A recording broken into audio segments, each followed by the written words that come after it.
Hello everyone. Yeah, welcome back to CPAC. And right now we have another distinguished guest, General Robert Spalding, and a China expert.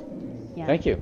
All right. Yeah. So General Spalding, the topic you've been on the panel to talk about is how the Chinese Communist government trying to subvert America. So what is your main point? Main point is that at the end of the Cold War, we brought authoritarian countries into the global community. And we believed, wrongly so, that by doing so, they would rise, their economies would rise, their people would then petition their government for more rights. They would become more democratic, is essentially what we believed.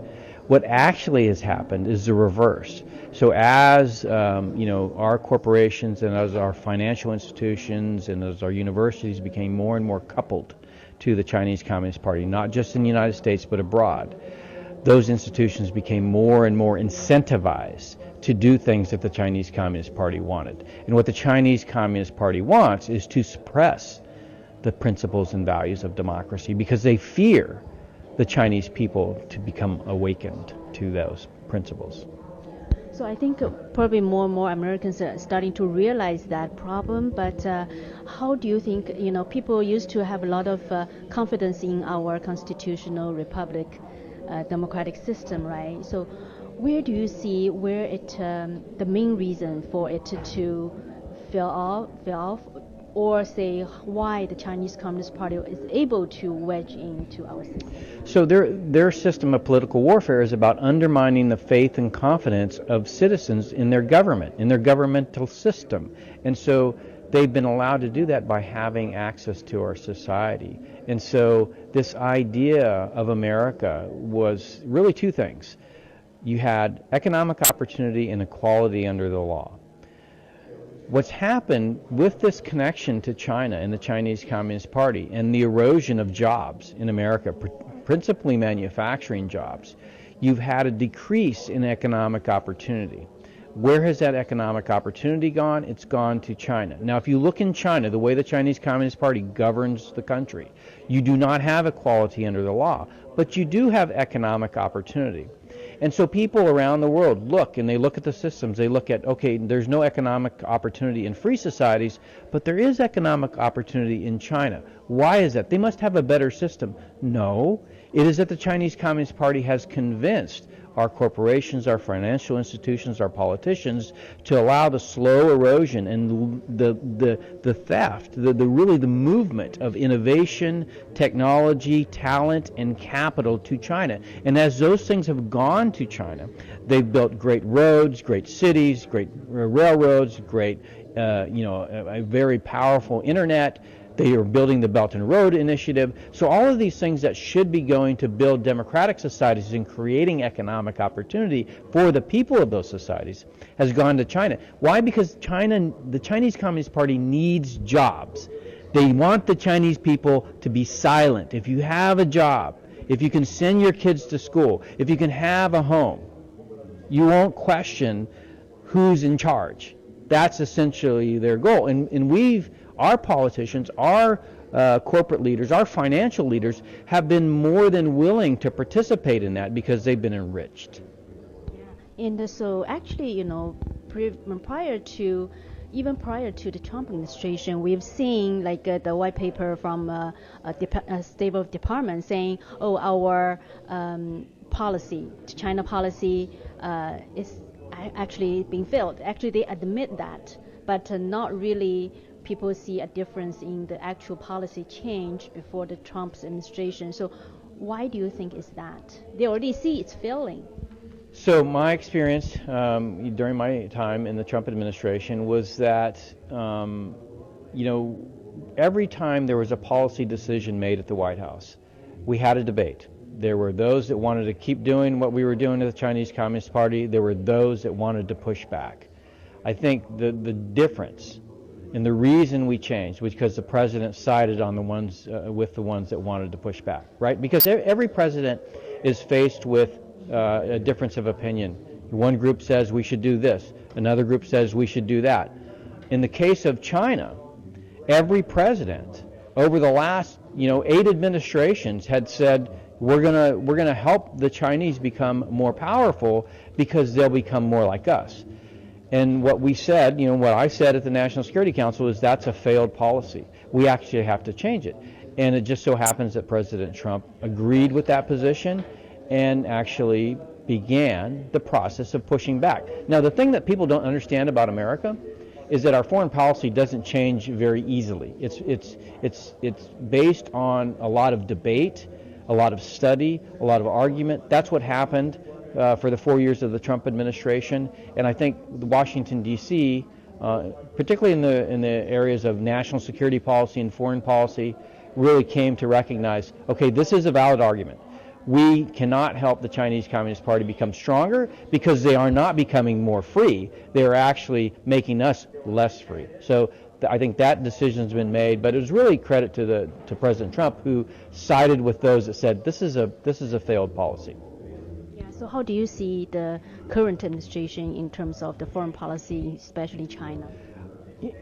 In my opinion, at least as of now, it seems to be proceeding very much in line with what the Trump administration was doing in terms of recognizing the Chinese Communist Party as a threat and beginning to do the things that we need to do. So it's not just protecting our society, we also need to rebuild. Our industrial policy was decimated. Our financial system has been eroded. Our science and technology, our STEM education has all gone down. So I think one of the things the Biden administration is committed, at least sounds like, to doing is rebuilding the country. Now, when did we do that last? It was during the Cold War. So I think it's going to have if we continue on this path of protecting the society and rebuilding, not just in America, but in other democracies, then you're going to see the thriving of those people and a change from countries looking to China for a good model and looking to democracies instead. So you're still kind of optimistic about the China policy under this administration? I think as long as I have breath, I have to be optimistic. The alternative is a tyranny. How do you read about understand the initial so far the initial contact between Xi Jinping and President Biden? I think I think Xi Jinping is the greatest gift to America that the Chinese Communist Party has given us. Why? Well, because he continues to make us mistake after mistake. He can't help himself. He's more like Mao Zedong than any Chinese leader we've had, and that's a good thing. He's authoritarian, he's controlling, he doesn't listen to people like Liu He, right, who negotiated this wonderful agreement with Ambassador Lighthizer. He doesn't listen to him. He tore it up. I said, that's fantastic. Thank you. This is actually good news for us because it means that you're showing your true colors. Yeah, so by showing the true color, what do you think is the impact on the American people? Well, first of all, China under Xi Jinping is going to continue to be more oppressive, more aggressive militarily abroad, and that's going to cause a reaction by democracies to recognize them as a threat. So I think that's the real benefit of Xi Jinping as the leader of China. Yeah. So can we just shed a little bit light on how the China policy under the Biden administration gonna have also its relationship between other neighboring countries of China, so especially like Taiwan. Hong Kong is already, people know what's happened to Hong Kong, and so Taiwan is probably the next target of Chinese Communist Party. But how do you think under Biden's administration its policy on the Taiwan relationship? Well, I think that's going to continue to have a strong relationship with democracies. Obviously, they've been very vocal about that. I think what people failed to see is that was also the policy of the Trump administration. The State Department, the National Security Council staff were very focused on basically bringing back to this coalition of democracies to push back against authoritarianism. I think the Biden administration is going to continue that. So I think we're going to see democracies come together, recognize the threat to their societies that they face. The number one, the one that knows it's the best is Taiwan. They clearly understand what the Chinese Communist Party is doing. I was there last year around this time monitoring elections, and they understood all of the influence coming from China, all of the money coming from China. And what it was attempting to do was attempting to erode their democratic principles, and they fought back. They fought back by, number one, understanding, and number two, continuing to encourage the economic opportunity and equality under the law that the people of Taiwan have come to enjoy. Yeah, and now recently, actually, I think they've been doing it, but recently there's a report on how the Chinese Communist government actually, kind of funding some YouTubers, those social media celebrities, Mm-hmm. and actually, making their tools to influence Taiwan in another way to have an influence Taiwan. So in terms of that, how do you think Chinese Communist government's strategy towards Taiwan? It will be more like this type of influence, or there could be a war? I think in the case of Taiwan, I'm very concerned that there will be conflict, and it is not too far away. I would say within the next 3 to 5 years that we can see conflict in Taiwan. Why so? Because the Chinese Communist Party, as the thing that restrains the party from being militarily aggressive against Taiwan, is the recognition that all avenues to corporate and financial cooperation will close. They will end. Their ability to get innovation, technology, talent, and capital from the United States or other democracies will go away. The Belt and Road Initiative is their attempt to create a coalition of societies that once that happens, once they're cut off, they have an ecosystem that they can continue to, be the top dog in. So what if there no longer is this relationship with corporate America or other, multinational corporations, because the countries essentially become awoken to this behavior, then I think the Chinese Communist Party will be less restrained and be more militarily aggressive. And I think you're going to see more and more aggression coming. And I'm very concerned about Taiwan. Wow. So if that, God forbid, it happens, what would be? I actually think it's not if, but when. It's when. It's not if, it's when. The Chinese Communist Party will make a move on Taiwan. I just don't know when. Then when it happens, how would the United States react? Well, I think number one, we can't have a war with China, right? Because China has nuclear weapons and America has nuclear weapons. Nobody wants nuclear war. And that's one of the things that the Chinese Communist Party actually realized, that nobody wants nuclear war. They don't want nuclear war, we don't want nuclear war, nobody in the world wants nuclear war. It's the same thing during the Cold War, by the way, when the Soviet Union moved into Czechoslovakia and took over Czechoslovakia. There was not a war between the U.S. and the Soviet Union because of the threat of nuclear weapons. And so what the Chinese Communist Party understands is, if it's a nuclear power, they're not going to go to war, but if it's not a nuclear power, different story. So. And so you think the United States is going to still back up Taiwan, or? Well, I think the U.S. backed up Europe. I think the U.S. is going to back up Asia, but the way they back it up will be to provide some sort of help or relief for the people of Taiwan, right? I don't know what that looks like. Does it look like the Berlin airlift? Do you remember the Berlin airlift? When we flew in supplies into Berlin when the Soviet Union closed it down. It may be like that. It may be via something like evacuation. I don't know, but that would be what I think is probably how the United States would help Taiwan. So it sounds like you more worry about Taiwan will be like the next Hong Kong? Or? I believe it will be. And so, coming back to United States, what people should do or can do in facing this such situation? Well, so first of all, I think we need to recognize what's going on, and what people can do is get involved, understand the issues, get involved at a local level in their political system, understand the parties and the candidates, what they're going for, and really try to help move that away from what we have today, which is really this hyper-partisanship. And I think, in my mind, voting reform is probably one of the most important things that we could be talking about right now. How do we incentivize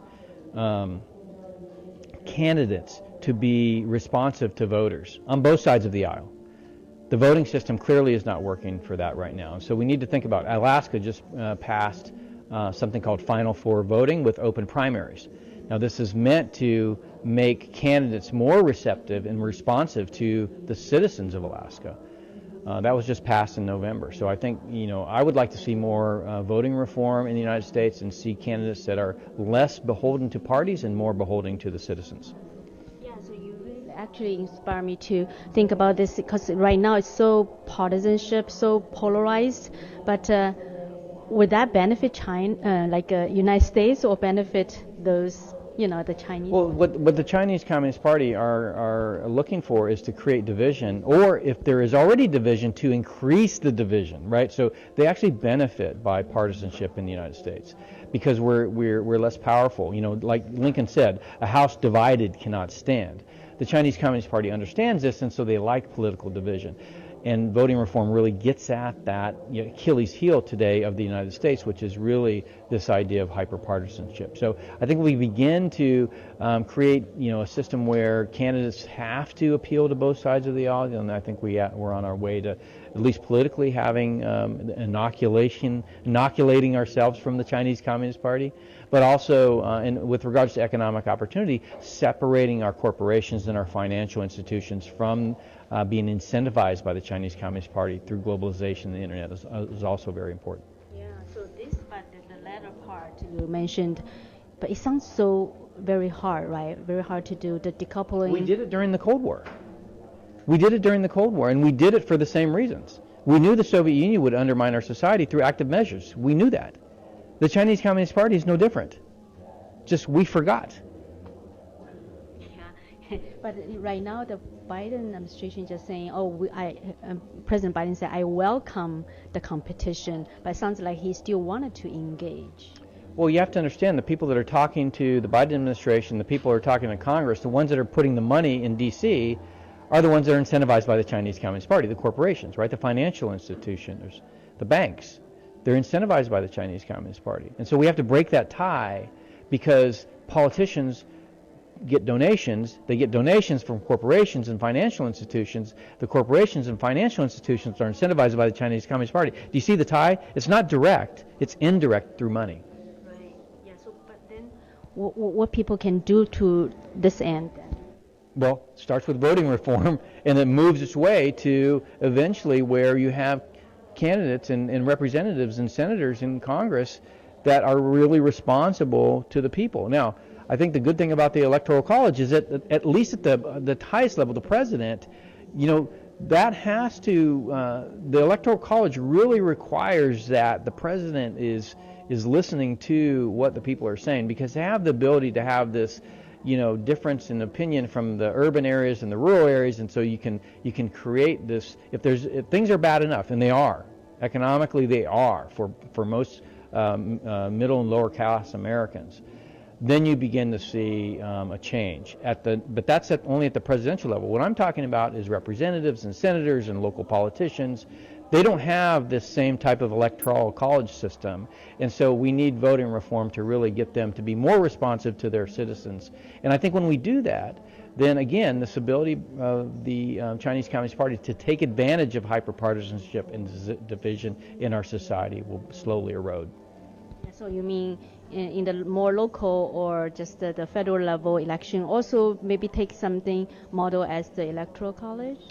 Well, yeah, so I refer people to the politics industry. It's a book by Catherine Gale, who was herself a businesswoman in Wisconsin that realized the politics industry is no different than any other industry, and we really need to ensure that the system really is incentivized by candidates that respond to what the citizens want. And so she wrote a book. It's called The Politics Industry. I highly recommend people read it and look at it. And the two things they recommend are open primaries and Final Five voting, and it's very, very simple. So, and in fact, Alaska just voted for it this November. It was a young man that they had a paper that came out in 2017, read the paper, and created a campaign, grassroots campaign in Alaska. Now, Alaska is a very, they have the lowest amount of identified voters in terms of party affiliation, right? They're mostly independent.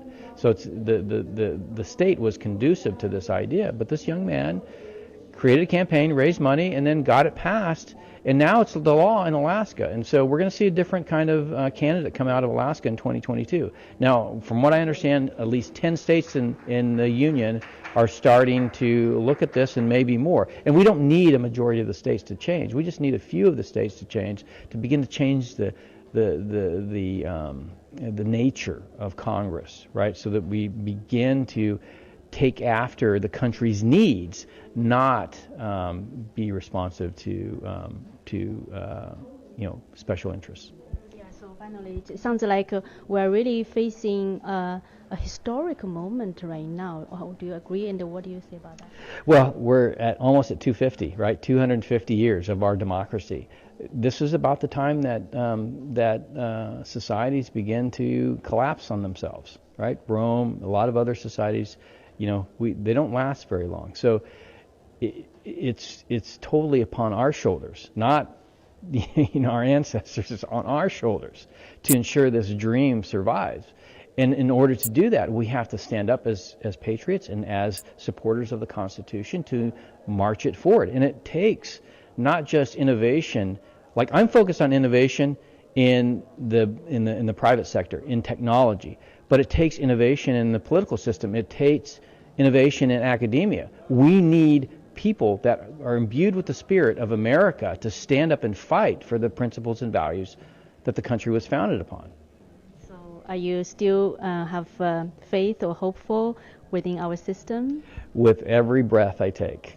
Yeah. What do you think, the core in our principle system that give you that confidence? Well, it's really in the way our society values the individual, right? It's the sanctity of each person and their importance. And who knows, who will be the next president? Who knows who will, you discover the next, great invention or cure for disease. So every person has value, and it is that concept of every person having value that I think really is what America is about. And so I think it's imbued in our legal system. We have equality under the law. You have no right to under the law, to not treat every individual as an incredible asset of the state. That's what we're about. We're about people, the people of America. And I think the great thing about America is that we inspire, or should inspire, when we're at our best, the people of other countries to want that type of government, right? The government that values the people, that's responsible to the people. That's what we're about. Just if you have another minute, in terms of the because we're at CPAC right now, in terms of the conservative movement versus the liberal movement, it's also a kind of separation, right? Two directions. So how do you view that and play out into? Right. So I mean, there's this and it's happened within our institutions. The rise of postmodernism, the rise of critical race theory, the rise of social justice theory. And if you trace the roots back to, really they're French politicians, or not politicians, but French philosophers, talking about the true nature of reality is based on whatever you say it is. And particularly it is based on whoever's in charge. And so there's this narrative that our society is the way it is not because of science, not because of facts, not because of truth, but really because a certain group of people, have said so. And so I think what you see in the Republican Party is a recognition that each person has value. Doesn't matter what they look like, doesn't matter where they came from, it doesn't matter what their background is. Each person has value, and in that value, we're going to find our salvation. So I think that's the way I look at the two parties today. I myself am not affiliated. I tend to be independent. I'm more probably libertarian than anything, but I do see more recognition of the principles and values of the Constitution in the Republican Party, at least today, than I do in the Democratic Party. And that's unfortunate, because I know there's a lot of people in the Democratic Party that don't agree with a lot of these things that I'm talking about, and they recognize. And in fact, I interviewed Helen Pluckrose from my show, who is a liberal, of course, from the UK, not America, but has written with James Lindsay this wonderful book called Cynical Theories, right? It's talking about critical race theory, but it's Cynical Theories talking about this evolution of postmodernism and the way it's defined the way we treat people. And it came to light in a conversation I had last week. An American with Asian descent, was criticized for being a white supremacist. I'm like, I couldn't stop laughing. How is that possible? So, I mean, this is a problem that we have in our society, and it's one that if you look at kind of the rise of this within our university system, it is one where we've kind of lost control over what we're teaching our kids about. Where do we come from? Why are we the society we are? Why do so many immigrants want to come to America? It's not because we're a racist society. It's because they know that they can come and have opportunity. They have equality under the law, and they used to have the ability to have economic opportunity. But now, when you look at what's happened with the Chinese Communist Party, that went away. So China, no equality under the law, but economic opportunity. America, equality under the law, but no economic opportunity. So this is where this separation of China and the United States really allows us to regain our prior dominance, and really allows Americans to thrive. And I think in doing so, the citizens of other countries will look and say, oh, democracy is good. It does work, and it does provide for the people. Wonderful. So if just one thing you want our viewers to take away of what's happening right now, what we are at right now, what that would be? Well, what I explained in the conference was the coronavirus. Look around. Look at the science. Look at what the survival rate is. Look at our policies. Where do the policies come from? They don't come from Taiwan, a democracy. They come from Chinese Communist Party, right? They come from China. And whether it's lockdowns, whether it's masks, whether it's forced, shutdown of our economy, those are policies that all originated in China with Xi Jinping. Yeah, and here we are at Florida, where we came from.